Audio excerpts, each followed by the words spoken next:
এদিকে দেখাও। তুমি কি খাচ্ছ? আঙ্গুর। আঙ্গুর। আয়াতের বাবা কোথায়?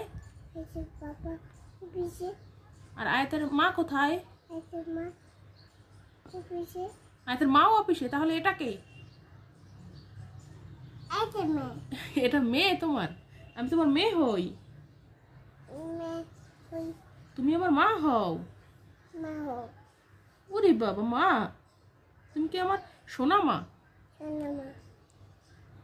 আচ্ছা আচ্ছা আয়াত, তুমি কি সকালে ভাত খেয়েছো? আমি সকালে ভাত খাইছি। কখন খেলা? আমি তো দেখি নাই। না। আমি তো দেখি নাই। না। এটা কে? ওটা কে? এটা আয়াত। এটা কি পচা আয়াত? পচা আয়াত। এটা পচা আয়াত। পচা আয়াত।